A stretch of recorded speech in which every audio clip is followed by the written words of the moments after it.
आता सांगतोय वासाड्याला तर माझा जर ताल धरला नाही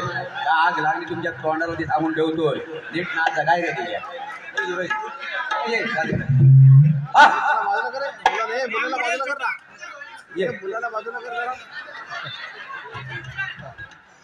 ठीक आहे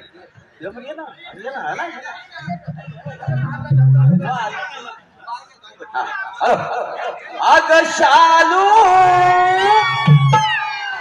झोका